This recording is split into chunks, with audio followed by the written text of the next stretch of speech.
Wyatt Watson with frontstretch.com, joined today by Robert Wickens. Robert, it's good to have you here today. How are you doing today? Doing well, man. How about yourself? Doing great. Thank you for affording the time with us today to talk after what was a great Acura Grand Prix of Long Beach for you. What was it like to get to compete at Long Beach after the journey you've taken to accomplish what you did on Saturday? I know it wasn't the result that the team wanted, but you yourself had the second fastest lap at in the class, in GTD class, that is. Yeah, I mean, I think the whole event was obviously pretty unique. I mean, ahead of it, I think we all didn't really know what to expect. I wasn't lying in the fact of I'm like, I don't know, like people said like how would you categorize a success coming out of Long Beach? And I was like, man, I couldn't even tell you if we're going to be fighting for a win, a top three, a top five. Are we going to be last? Like I don't know. Hopefully somewhere in between. Um, and going quickest overall in final practice before qualifying, it I feel like it changed our whole outlook on the event for the better, right? Going into quali, we're like, if we play our cards right here, we have a shot for pole. And unfortunately, I think myself and team, we just didn't really execute the perfect session. But that's what I love about the IMSA WeatherTech Sports Car Championship is you have to be perfect, and that's the exact competition that I've been looking for in my journey now driving with hand controls. And I told the whole team when the race was over, I was just like, I'm happy that we're unhappy right now. You know, I think that it's easy to just see the positives and say it was successful, right? Regardless of the result. But I think we all could agree that, we missed an opportunity. And I think it just made us hungrier to do even better in Laguna Seca coming up. You mentioned Laguna Seca. What's the biggest takeaway you got out of Long Beach from your seat time that can help you in your next four races, starting with Laguna Seca? I think the thing that will help me the most, frankly, I'm just still getting more and more comfortable inside that Corvette Z06 GT3R. The reality is, even with my day and a half of testing that I got in Laguna, I still have like less than 5 days total in the car. Um, and with Long Beach, we had a 60-minute first practice where I only drove for probably 12 minutes of the session. I got a very good session in practice two where I got majority of the track time. And in the race, with it being only a 140-minute or 100-minute long race, hour 40, um, with minimum drive time and with strategies, the way it worked out, like I drove for pretty much exactly 35 minutes and got out of the car. She didn't want to be exposed by potential safety car risks. So, it was, I feel like I still haven't driven the car that much. So I'm just looking forward to just more and more seat time, continue to get comfortable with how the car and how to extract performance from the Corvette Z06. The boss system is so fascinating. What was the feel of using that system in a live race at Long Beach, but also in your testing session at Sebring? From the first time I used the Bosch electronic braking system when we were developing it in the Hyundai Elantra and TCR car, um, it was just a massive breakthrough for me in my career, right? We knew obviously the system was young when we were running it in the TCR car, developing it, and then debuting it at Indianapolis Motor Speedway during the IMSA event. But it does everything I want it to do, right? And with the previous braking system that I was using, I was having to constantly drive around some quirkiness of the systems and stuff like that. And I could never really drive the race car how I know how to drive a race car. I felt like I really had to change my driving style a lot to suit the old braking system. And when we introduced the Bosch electronic braking system into the Corvette Z06 GT3R, it just took a massive step forward. It was just a big evolution from where it was in the TCR car. And I feel like it shows. From my first laps in Sebring, I felt immediately comfortable with the braking system itself. And then I could just focus on trying to figure out how to drive the race car. I'm not learning how to apply the brakes and kind of understanding how the system works. It's just perfectly living in the background, like frankly a braking system should, right? And Bosch always says, we're happiest when we're never discussed, because normally that means it's all going smoothly. So it's it's been honestly amazing and a huge breakthrough for me in my career to have the help of Bosch behind me to give me these opportunities. Because I think the reality is, without Bosch coming to the table and providing their services and expertise with their electronic braking system, I don't think I ever would have had the opportunity to make it up to the GTD category. Like another important entity and that is I think is Brian Hurd Autosport. How much does it mean to you to have a team that is willing to take that opportunity with you and develop the system all the way back in 2022 in the Hyundai Elantra and TCR car? Yeah, I mean, for me to get to where I am today, it's down to a lot of key people at the right times, And Brian Herta Autosport were the first ones to give me a lifeline, with Brian Herta and Sean Jones just giving me the chance to drive a race car again, right? And I never doubted that I forgot how to drive, but I never knew, like, when I would get the chance or if I'd get the chance to drive again. And it just took, frankly, good people, but believing that it can be done, and also not seeing it as a distraction, but as an opportunity. I feel like I'm relatively unique in my experience and what I've achieved in my career to be approaching, obviously, it from a different light now with like adaptive motorsport. It was, I think, yeah, Brian saw it as an opportunity. Obviously, I have a lot of knowledge in the world of motorsport from various categories. And I think as a competitor, we both benefited. I felt like he saw it as an opportunity to make his team better with really not much downside, because he believed in me. He knew I could achieve results, and also try to, yeah, bring up the level of the team. I think it's rare to get a former IndyCar driver racing in the IMSA Michelin Pilot Challenge Series, right? I think that's just kind of the reality of what it is. And I was just forever grateful of the opportunity, and also with Hyundai, yeah, not being scared to kind of go against the grain a little bit. If you look at how they approach motorsport, they've, they love diversity. They love the ability to do something different. And, they saw me again as, not a project, but a passion, right? Something that they wanted to do. And it was honestly the perfect relationship. And I was so grateful for those 3 years that I had with Brian Hurd Autosport and Hyundai in the Michelin Pilot Challenge Series. And I'm really excited in a few weeks here to go off and partner up with them again at the Nürburgring. How how has the experience been working with DXDT Racing and Tommy Milner through this whole process this season for these 5 races you're gonna do? It's amazing. I think when we touched about Brian Hurd Autosport, with DXDT, it's exactly the same. All I needed was just a good person to believe in me, right? And that's David Askew, the owner of DXDT Racing. We were constantly trying to figure out, how can I make the next step into that kind of elite level of racing again? And David Askew, similar to Brian Herta and Sean Jones, just saw it as an opportunity, that it was just like the right thing to do, right? He has an engineering background by trade, and I think that the hand control system provided by Bosch, it's fascinating for any engineer, right? For me, it's just like this black art that I don't really fully understand what's going on, but I apply the brake and the car stops. So it's great. But, it's, yeah, I'm just very grateful for the opportunities that I've had, for people to believe in me and to believe that we can do something special together.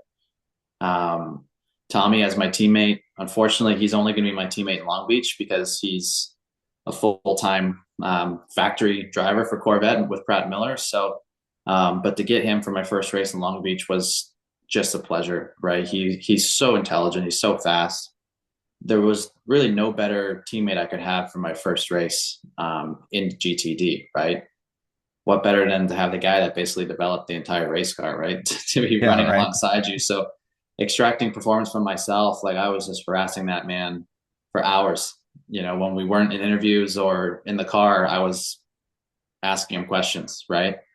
And I'll continue to ask questions, because unfortunately for him, he gave me his phone number, so I'll be contacting him for a long time to come. Do you know who's going to be joining you at least for Laguna Seca for next race?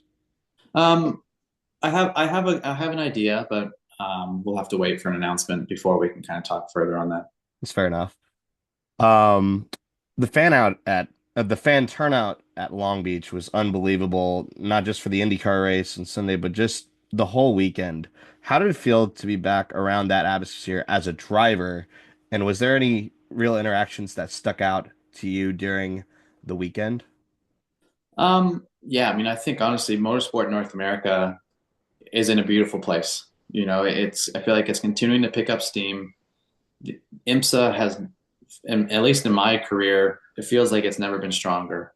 IndyCar has never been stronger. You know, I think North American motorsport is just in a really good position right now. And it shows, you know, Long Beach from Friday was ram packed with fans, and the grandstands were full. You know, we rolled out for qualifying at 5 p.m. on Friday, and the whole turn 10 grandstand was like sold out. You know, it's on a Friday. It was just such a cool thing to see. And Long Beach Grand Prix, they do such a good job, I think, with everything they do with kind of the drifting stuff in the evenings. And it's just like, it's just nonstop entertainment for the fans, which is what you want, right? It's what you want to see. But, you know, what sticks out to me, frankly, where the IMSA paddock was on the weekend, it was on like the inside of turn 10. So to get to the pit lane, you have to actually cross the track to get like over to it. And every time we rolled out for each session, you know, the fans that were in the turn 10 grandstands there, they were just like cheering and roaring for like pretty much any team personnel. You know, it was just a really, really cool feeling. And like, you can't not get goosebumps in that scenario just to hear kind of a roar of fans in the crowd and seemingly cheering for you and what you're doing. It was really cool to feel and experience. And I felt, you know, I think we all felt the love that weekend. You know, the amount of times I was stopped um, for people wishing me good luck or just like how cool it is that we're doing it. And I'm like, yeah, man, I agree with you. This is awesome. Like, I feel like I'm just living my dream here. And I'm so fortunate to have it. And it was just an amazing weekend, one that I'll probably remember for the rest of my life. Same here for my experience too. It's my first time out there. It was amazing. Um, in your previous interview with David Land about a month ago or so, you mentioned that one of your goals is to run the Indianapolis 500 in the future. With the new IndyCar being developed in the next couple of years, do you think there's a chance that you could maybe collaborate with IndyCar to and put your Bosch electronic braking and throttle control system in the new IndyCar? I mean, hey, I would love that, right? I mean, Hmm. if the more modernized the IndyCar becomes, the easier it is for me to adapt it with my hand controls. You know, I think that's just the reality of the situation. Um, I think the biggest thing holding me back right now in IndyCar, frankly, it's not the braking system because we proved with Bosch and their electronic braking system that it's adaptable into any car. It just obviously the system itself is compact enough. We know it would actually fit in an IndyCar as it is. The issue, in my opinion, is not having power steering, and not only from a physicality standpoint, because I feel physically I'd be up for the challenge. It wouldn't be easy, but I think I could be up for the challenge. But it's more the safety of we all see in IndyCar accidents, you know, people taking their hands off the steering wheel to avoid breaking their thumbs or wrists or fingers, right? Mhm. And you saw it like, you know, it seems like every year at least one driver goes down with a hand injury from a relatively simple incident. In my scenario, my brakes are on the steering wheel, so I can't really just like let go of the steering wheel, right? So Yeah. um, I think having some form of power steering or something to manage the torque off the steering wheel if there is an accident. Um, I think I just need it to make sure that, you know, especially at like Indianapolis Motor Speedway, if you're going 200 something miles an hour, you know, if you do have an accident, I'm going to want to stop my car at some point. So I'm going to have to get my hand on the steering wheel to start applying the brakes. What would it mean to you to eventually achieve that goal of racing in the Indy 500 after everything that you've gone through personally? You know, I think, yeah, it's a tough one, right? Because for me, and I think closure on my journey, I think just Mhm. to like do a big smoky burnout, leaving an IndyCar pit box again would just be like the coolest feeling. So, even just the opportunity to drive an IndyCar again would be huge, and to race in an Indianapolis 500 if I was given that opportunity. The fact that like there's so much history around that track and around that race, that like to do something that's never been done in a race that has done 100 and whatever many starts, 110 starts or whatever they're coming up to this year, it's it would be like obviously an honor, right? To achieve something that's never been tried in a race that has so much history would be cool. But that being said, in this whole journey of racing with hand controls and racing paralyzed, I don't just want to be a participant out there. Like I want to be a competitor, and I want to be like the competitor. I don't want to be like pitied or be on the grid for like the marketing reasons. I want to create awareness and be marketable because I'm successful, not because I'm just there, right? So hopefully, in the event that I ever have that opportunity, I want to make sure that I'm aligned with the right teams to make sure that we can also put together a good operation.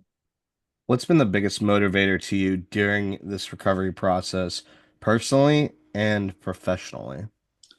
Well, I mean, personally, it's pretty easy. I think when you live a life in a wheelchair, Hmm. you want to make sure you can give yourself kind of the best quality of life possible. So for the first 2 years of recovering from being paralyzed, obviously racing was always in the back of the mind. It was still a passion, but like I was really just focused on myself and to try to give the best life I can for myself, for my family, for my wife, right, for my future children. I wanted to make sure that I was healthy and basically gave myself the best chance for success. And then once that kind of started to stabilize and plateau a little bit, then I started thinking outside the box, and I'm like, it's actually pretty cool to start racing again. I knew I always wanted to, but I didn't know how it would be done. And it's it you kind of change your outlook on life, I think, once you've had a life changing event. And racing's passion. It used to be my life. It still is my life, but now you kind of realize that there's more to life than your job. And I feel like I haven't lost that like competitive hunger, but I feel like I've become a little more relaxed and not as like obsessive about it. I think I can switch off, especially, now having a 2.5-year-old son at home. It's just the best thing that ever happened to me, right? Like, it doesn't matter if you have a good day, a bad day, you come home to just the pure joy or chaos of having a toddler running around. So it's been great. Last question for you, Robbie. What goals do you want to achieve right now within the sports car racing realm or potentially beyond? I think right now, I see this year in 2025 as basically hopefully a sample of what I can do. Right. I only have 5 races this year with my limited sprint schedule in the IMSA WeatherTech series with DXDT Racing. And I want to first off be a full-time driver in the IMSA WeatherTech Sports Car Championship in 2026. I'd love nothing more than to continue with Corvette and DXDT Racing. And I think again, this championship is so competitive that you need to be fast. You need to be competitive. So for me, I think start getting the results that we deserve, and nothing comes for free. And I think we showed that in Long Beach. We were running well, but we didn't capitalize in every situation, and we ended up 15th. At the end of the event, everyone can go ifs, ands, and buts on, oh, we would have, could have, should have, right? But Hmm. the reality is we were 15th. Other people didn't do what we did, and they finished higher up. So we have to go back to the drawing board, make sure that we execute, frankly, better on all fronts. On myself, I want, if I could stand on a podium at some point in 2025 in the IMSA WeatherTech Sports Car Championship, that would be like an amazing win for me. But I understand those don't come easy, and we experienced it firsthand in Long Beach, and we're just gonna have to keep fighting.